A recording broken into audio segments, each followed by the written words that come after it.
Hello friends, ಪೂರ್ಣಪದ್ಮ art and ಡಿಶಸ್ಗೆ ನಿಮಗೆಲ್ಲ ಸ್ವಾಗತ. ನಾನು ಇವತ್ತಿನ ದಿವಸ ನಿಮ್ಮ ಅನ್ನಪೂರ್ಣ ಜಗದೀಶ್ ಅರಿಶಿಣದೆಲೆಯಲ್ಲಿ ಹೆಸರು ಕಾಳು ಕಡುಬು ಮಾಡೋದನ್ನು ತೋರಿಸ್ತಾ ಇದ್ದೀನಿ. ನೋಡಿ, ಅರಿಶಿಣದೆಲೆ ನಮ್ಮ ಮನೆಯಲ್ಲಿ ಬಿಟ್ಟಿರೋದು. ನೀವು ಅಂಗಡಿಯಲ್ಲಿ ಕೂಡ ಮಂಗಳೂರು ಸ್ಟೋರ್ಸಲ್ಲಿ ಎಲ್ಲ ಸಿಕ್ಕತ್ತೆ. ನೋಡಿ, ಹೆಸರು ಕಾಳನ್ನ ನಾನು ಮೊಳಕೆ ಬರೆಸ್ಬಿಟ್ಟು ಅದನ್ನು ಒಂದು ವಿಷಲ್ಲು ಕುಕ್ಕರಲ್ಲಿ ನಾನು ಬೇಯಿಸಿಟ್ಕೊಂಡಿದ್ದೀನಿ.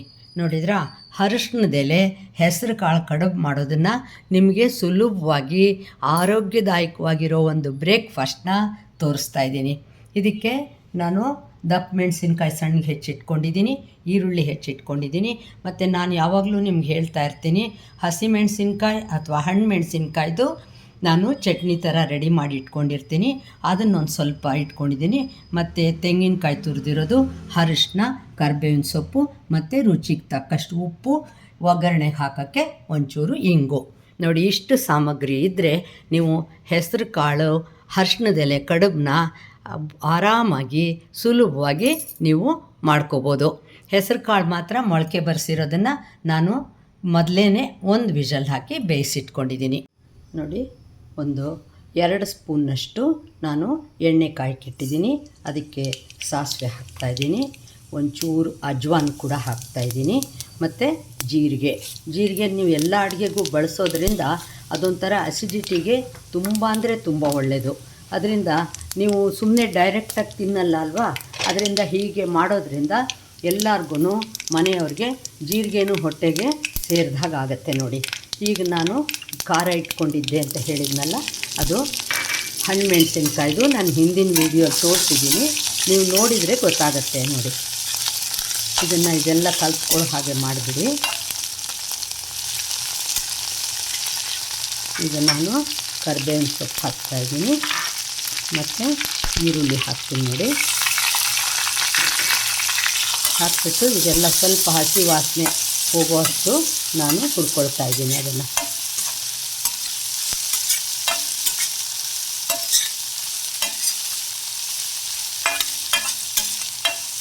ಅದು ಸ್ವಲ್ಪ ಹಸಿ ವಾಸನೆ ಹೋಗಿಬಿಟ್ರೆ ನಿಮಗೆ ಈರುಳ್ಳಿದು ಒಂಥರ ಫ್ರ್ಯಾಗ್ರೆನ್ಸು ಅದರೊಳಗೆ ಸೇರಿಕೊಳ್ಳುತ್ತೆ. ಆವಾಗ ನೋಡಿ, ಆ ಥರ ಇದು ಬನ್ಸ್ತಾ ಇದ್ದಾಗ ನಾನು ಈ ದಪ್ಪ ಮೆಣಸಿನ್ಕಾಯಿ ಸಣ್ಣಗೆ ಹೆಚ್ಚಿಟ್ಕೊಂಡಿದ್ದೆ ಅಲ್ವಾ, ಅದೂ ಮತ್ತು ಅರಿಶಿನನೂ ಹಾಕಿದ್ದೀನಿ. ಉಪ್ಪು ಹಾಕ್ಕೊಂಡು ಬಿಡ್ತಾಯಿದ್ದೀನಿ ಇದಕ್ಕೇ. ಇದೂ ಅಷ್ಟೇ ಚೆನ್ನಾಗಿ ಹೀಗೆ ಕೈ ಆಡಿಸಿ ಎಲ್ಲ ಒಂದೇ ಸಮ ಮಿಕ್ಸ್ ಆಗೋ ಹಾಗೆ ನಾನು ಕಲಿಸ್ತೀನಿ. ನೀವು ಇದಕ್ಕೆ ಇನ್ನೂ ಏನು ಬೇಕಾದರೂ ತರಕಾರಿ ಹಾಕ್ಕೋಬೋದು. ಕೆಲವ್ರಿಗೆ ತರಕಾರಿ ತಿನ್ನಬೇಕು ಅಂತ ತುಂಬ ಇರುತ್ತಲ್ವ, ಅಂಥವರು ತರಕಾರಿ ಇದನ್ನು ಇನ್ನೇನಾದರೂ ಕೂಡ ನೀವು ಸಣ್ಣಗೆ ಹೆಚ್ಚಿಬಿಟ್ಟು ಇದಕ್ಕೆ ಸೇರಿಸ್ಕೊಳ್ಬೋದು. ಇದಿಷ್ಟೆಲ್ಲ ಆದಮೇಲೆ ನಾನೊಂಚೂರು ಹಿಂಗೆ ಹಾಕಿಬಿಟ್ಟು ಈ ಹೆಸರು ಕಾಳನ್ನು ಕೂಡ ಹಾಕಿ ಚೆನ್ನಾಗಿ ಅದನ್ನು ಕೈ ಆಡಿಸ್ತೀನಿ. ನೋಡಿ, ಇವಾಗ ಇದನ್ನು ಕೂಡ ಹೆಸರು ಕಾಳು ಇಟ್ಕೊಂಡಿದ್ನಲ್ಲ, ಅದನ್ನು ಎಲ್ಲ ಹಾಕಿಬಿಟ್ಟಿದ್ದೀನಿ. ಒಂಚೂರು ಹಿಂಗೆ ಹಾಕಿದ್ದೀನಿ. ಇದು ಒಂದು ರೀತಿ ಬಂಧನ ಬರೋಕ್ಕೋಸ್ಕರ 1 ಸ್ಪೂನ್ನಷ್ಟು ನಾನು ಕಡಲೆ ಹಿಟ್ಟು ಹಾಕ್ಕೊಳ್ತಾಯಿದ್ದೀನಿ ಇದಕ್ಕೆ. ಇದೊಂಥರ ಟೇಸ್ಟು ಚೆನ್ನಾಗಿರುತ್ತೆ. ಮತ್ತು ನಾನು ಮೊದಲೇ ಹೇಳಿದ್ದೀನಲ್ವ ಕಡುಬು ಅಂತ ಹೇಳಿ, ಅದು ಎಲ್ಲನೂ ಒಂಥರ ಒಂದು ಕೂಡ್ಕೊಂಡಂಗೆ ಬರುತ್ತೆ. ಅದಕ್ಕೋಸ್ಕರ ನಾನು ಒಂದೇ 1 ಸ್ಪೂನ್ನಷ್ಟು ಹಾಕ್ಕೊಂಡಿದ್ದೀನಿ. ಮತ್ತು ತೆಂಗಿನಕಾಯಿ ತುರಿ ಇಟ್ಕೊಂಡಿದ್ನಲ್ವ, ಅದನ್ನು ಕೂಡ ಹಾಕ್ಕೊಂಡಿದ್ದೀನಿ. ಇದು ಹೀಗೆ ಕೂಡ ನೀವು ಚಪಾತಿ, ರೊಟ್ಟಿ, ಇಡ್ಲಿ ಯಾವುದ್ರ ಜೊತೆ ಬೇಕಾದರೂ ತಿನ್ಬೋದು. ಮತ್ತು ಈ ಥರ ಅರಿಶಿಣದೆಲೆ ಫ್ರ್ಯಾಗ್ರೆನ್ಸು ಇದಕ್ಕೆ ಸೇರುತ್ತಲ್ವ, ಅದಕ್ಕೆ ನಾನೇನು ಮಾಡಿದ್ದೀನಿ ಅಂದರೆ ಅದರಲ್ಲಿ ಇಟ್ಬಿಟ್ಟು ಇಡ್ಲಿ ಸ್ಟ್ಯಾಂಡಲ್ಲಿಟ್ಟು ಅದನ್ನು ಹಬೆಯಲ್ಲಿ ಬೇಯಿಸ್ತಾ ಇದ್ದೀನಿ. ಅದು ಎಂಥವ್ರಿಗೂ, ಮಕ್ಳಿಗಾಗಲಿ ದೊಡ್ಡವ್ರಿಗಾಗಲಿ ತುಂಬ ಒಳ್ಳೆಯದು. ಮತ್ತು ಬರೀ ಉಸ್ಲಿ ತಿನ್ನೋದು ಅನ್ನೋ ಥರ ಅಲ್ಲ, ಇದೊಂಥರ ಬೇರೆ ಟೈಪಲ್ಲೇ ಟೇಸ್ಟ್ ಇರುತ್ತೆ. ಅರಿಶಿಣದೆಲೆ ಫ್ರ್ಯಾಗ್ರೆನ್ಸು ಎಲ್ಲ ಸೇರಿಕೊಳ್ಳುತ್ತಲ್ವ, ಅದಕ್ಕೆ ಅದಿನ್ನೂ ಒಂಥರ ರುಚಿ ತುಂಬ ಚೆನ್ನಾಗಿರುತ್ತೆ. ನೀವು ಡಬ್ಬಿಗಳಿಗೆ ಹಾಕೋಕ್ಕೆ ಕೂಡ ಇದು ತುಂಬ ಚೆನ್ನಾಗಿರುತ್ತೆ. ನಿಮಗೆ ಯಾವ ಸೈಜ್ ಬೇಕೋ ರೌಂಡ್ ಬೇಕಾದರೂ ಮಾಡಿಕೊಂಡು ಅದನ್ನು ಅದ್ರ ಮಧ್ಯೆ ಇದನ್ನ ಇಡಿ, ಹೇಗೆ ಬೇಕೋ ಹಾಗೆ ನಿಮ್ಮ ಶೇಪನ್ನು ನೀವು ಮಾಡ್ಕೊಳ್ಬೋದು.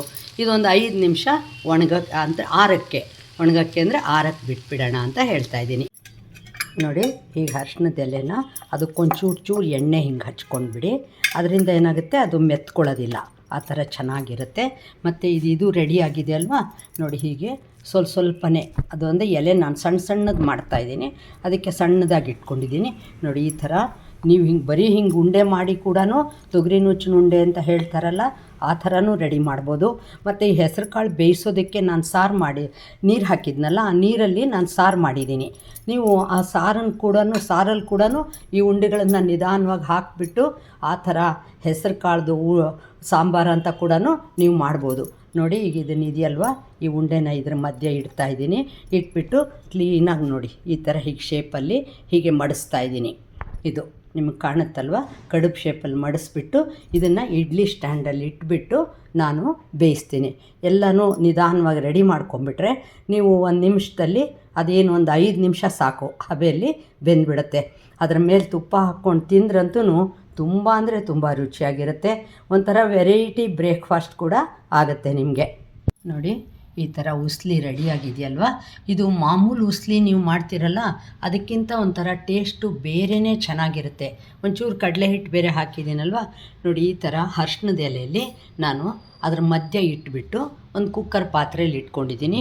ಅದನ್ನೇ ನೋಡಿ ಉಂಡೆಗಳ ಥರ ಮಾಡಿಬಿಟ್ಟು, ಅಂದರೆ ತೊಗರಿ ನುಚ್ಚಿನ ಉಂಡೆ ಅಂತ ಮಾಡ್ತಾರಲ್ವ ಆ ಥರನೂ ನಾನು ಅದನ್ನು ಬೇಯಿಸ್ತಾ ಇದ್ದೀನಿ. ಮತ್ತು ಕಡುಬು ತೋರಿಸಿದ್ನಲ್ವ, ಈ ಥರ ಅರ್ಶಿಣದ ಎಲೆಯಲ್ಲಿ ಮಾಡಿ ಇಟ್ಕೊಂಡ್ಬಿಟ್ಟು ಇದನ್ನು ಇಡ್ಲಿ ಪಾತ್ರೆಯಲ್ಲಿ ಒಂದು 5 ನಿಮಿಷ ನೀವು, ಯಾಕೆಂದರೆ ಮೊದಲೇ ಇದೆಲ್ಲ ಬೆಂದಿದೆ, ಆ ಅರ್ಶಿಣದ ಎಲೆ ಫ್ರಾಗ್ರೆನ್ಸು ಅದಕ್ಕೆಲ್ಲ ಸೇರಿಕೊಳ್ಳಿ ಅಂತ ಹೇಳಿ ಆ ಥರ ಮಾಡ್ತಾಯಿದ್ದೀನಿ ನಾನು.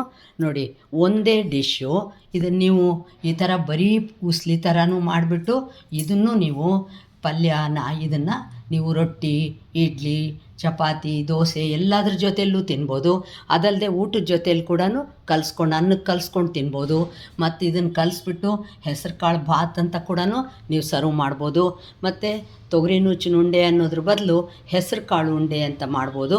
ಮತ್ತು ಹೆಸರು ಕಾಳ್ದೇ ಅದರದ್ದೇ ಅರ್ಶಿಣದ ಎಲೆ ಕಡುಬು ಅಂತ ಕೂಡ ಮಾಡ್ಬೋದು. ನೋಡಿ, ಇದು ಒಂದೇ ಆದ್ರೂ ಅದರಲ್ಲಿ 3-4 ಥರ ವೆರೈಟಿಯಾಗಿ ಬ್ರೇಕ್ಫಾಸ್ಟ್ನ ನೀವು ರೆಡಿ ಮಾಡ್ಬೋದು. ನೋಡಿ, ಇವಾಗ ಇದನ್ನು ಇಡ್ಲಿ ಸ್ಟ್ಯಾಂಡಲ್ಲಿ ಇಟ್ಬಿಟ್ಟು ನಾನು ಹಬೆಯಲ್ಲಿ ಬೇಯಿಸ್ತೀನಿ. ನೋಡಿ, ಇಡ್ಲಿ ಸ್ಟ್ಯಾಂಡಲ್ಲಿ ಇಟ್ಟು ಬೇಯಿಸಿದ ಮೇಲೆ ಹೆಸರು ಕಾಳ್ದು ಉಂಡೆ ಎಷ್ಟು ಚೆನ್ನಾಗಿ ಕಾಣಿಸ್ತಾ ಇದೆ. ಅದರೇ ಥರ ನೋಡಿ, ಅದನ್ನೇ ನಾನು ಅರ್ಶಿಣದ ಎಲೆಯಲ್ಲಿಟ್ಟು ಬೇಯಿಸಿದ್ದೀನಿ. ಆರಿದರೆ ಅದೇನೂ ಒಡೆಯಲ್ಲ. ನೀವು ಮಾಡಿರೋ ಕಡುಬು ಅದೇ ಶೇಪಲ್ಲಿ ಕ್ಲೀನಾಗಿ ಬರುತ್ತೆ. ನೋಡಿ, ಇದನ್ನು ರೆಡಿ ಮಾಡ್ಕೊಂಡಿದ್ದು ಉಸ್ಲಿ ಅಂತ ತೋರಿಸಿದ್ದೀನಿ. ಅಂದರೆ ನೀವು ಎಲ್ಲ ವೆರೈಟಿನೂ ಕೂಡ ಮಾಡ್ಬೋದು ಅನ್ನೋದಕ್ಕೆ ಈ ಥರ ತೋರಿಸ್ತಾ ಇದ್ದೀನಿ. ನೋಡಿ, ಅದೇ ಹೆಸರು ಕಾಳು ಒಂಚೂರು ಹಸಿಮೆಣಸಿನ್ಕಾಯಿ ಎಲ್ಲ ರುಬ್ಬಿ ಹಾಕ್ಬಿಟ್ಟು ಸಾರು ರೆಡಿ ಮಾಡಿದ್ದೀನಿ. ನೋಡಿ, ತುಪ್ಪ ಹಾಕ್ಕೊಂಡು ಇದನ್ನು ತಿಂದರೆ ಇದ್ರ ಮಜಾನೇ ಬೇರೆ. ಪ್ರೋಟೀನ್ಸು ಆಯಿತು, ಆರೋಗ್ಯಕ್ಕೂ ಒಳ್ಳೆಯದು, ಮತ್ತು ಬ್ರೇಕ್ಫಾಸ್ಟು ಕೂಡ ವೆರೈಟಿ ಆಗಿರುತ್ತೆ.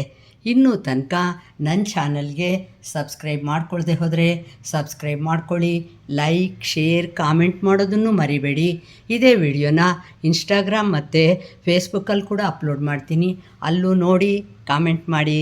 ಫ್ರೆಂಡ್ಸ್, ನಿಮ್ಮ ಕಾಮೆಂಟ್ಸು, ನಿಮ್ಮ ಎನ್ಕರೇಜ್ಮೆಂಟ್ಗೋಸ್ಕರ ಕಾಯ್ತಾ ಇರ್ತೀನಿ. ನಮಸ್ಕಾರ.